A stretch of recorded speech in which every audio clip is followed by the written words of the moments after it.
சாதம் எல்லாம் தண்ணியை கூட விட்டு வடிச்சு சாப்பிட சொல்லி சொல்லுகிறார் பெருமானார். தண்ணியை கூட விட்டு வடிச்சு சாப்பிடுவோம் என்றால் அவரை பொறுத்த மட்டிலே உடலை வளர்க்க வேண்டும் என்கின்ற சிந்தனை பெருமானாருக்கு கிடையாது. உடலை ஆன்மா அனுபவத்தோடு இருப்பதற்கு உடலை பக்குவப்படுத்தி கொடுக்க வேண்டும் என்ற சிந்தனையாளன் நம்முடைய அருட்பிரகாச பெருமான். அப்ப இன்னைக்கு இப்ப இந்த கஞ்சி வடிச்சால் சத்தெல்லாம் போகணுமே என்று மேலத்தேச நாட்டு வைத்தியம் பேசுது. சத்தெல்லாம் போனால் நீங்க சக்கியத்தானே சாப்பிடுறீர் என்றால், பெருமானை பொறுத்தமில்லை அவர் என்ன சொல்ற என்றால், அந்த கஞ்சியோட நாங்கள் வடிக்கிற சத்தெல்லாம் இந்த உடம்புக்கு தேவையற்ற சத்து, அது உடம்பிலே அசுத்த பாகத்தை வளர்க்கும் என்று பேசுகிறார். அப்ப ரொம்ப ரொம்ப கடினமான நாங்கள் ஒரு குழப்பத்திலே தான் வாழ வேண்டிய நிலை இருக்கு.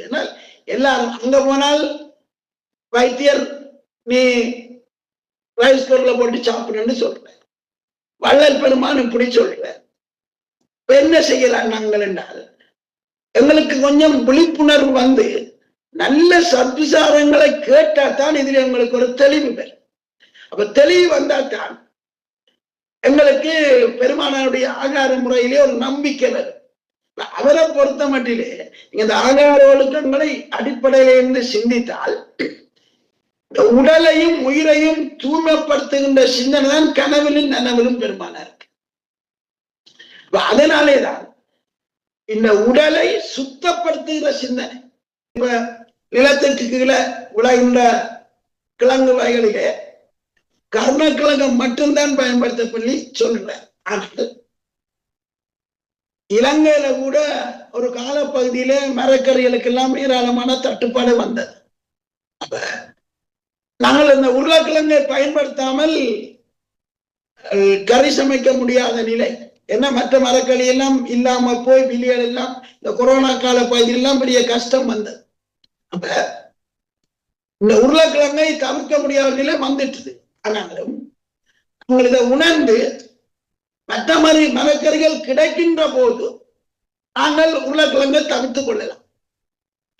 இல்லாத போல உருளைக்கிழங்கை பாவிக்கலாம். நன்றாக உப்பு கொஞ்சம் மஞ்சள் பொடி போட்டு அதை அவிச்சு வடிகட்டி விட்டு அந்த கிழங்கு எடுத்து நாங்கள் ஓரளவுக்கு தேவையான வேளை நாங்கள் பயன்படுத்திக் கொள்ளலாம், தவறில்லை. இப்படி எல்லா மரக்கறி வகைகளையும் தண்ணிக்கு போட்டு அவிச்சு எடுத்து வடிகட்டித்தான் அவர் சமையல் செய்து சாப்பிட சொல்லி சொல்லுகிறார். இங்குதான் எல்லாருக்கும் குழப்பம் தான். எனக்கு விளங்குது, எல்லாருக்கும் குழப்பம். என்னால் வைத்தியர் சொன்னா சிலர் நமக்கு அரிசி கஞ்சி வடிச்சால் நமக்கு அப்படி சத்து கிடைக்கும். அவருடைய வைத்தியம் எல்லாம் உடலை மையப்படுத்திக்கும்.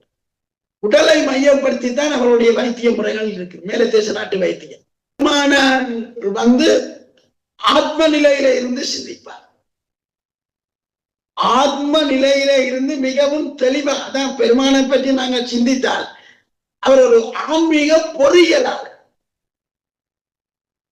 அவர் ஒரு ஆன்மீக பொறியியலாளர்.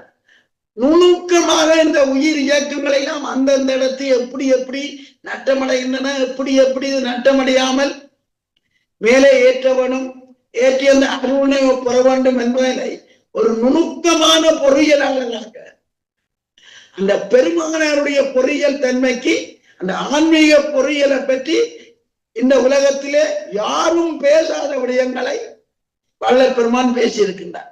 அதனால எல்லாவற்றையும் மொத்தத்திலே நாங்கள் ஒன்னொன்று ஆகாரம் எல்லாவற்றையும் தண்ணிக்கு போட்டு அவிச்சு தண்ணியை வடித்து விட்டு வடிகட்டி பிறகு நாங்கள் பொரியலோ சாம்பாரோ சமையலோ செய்து சாப்பிட சொல்லி சொல்லுகின்றார்.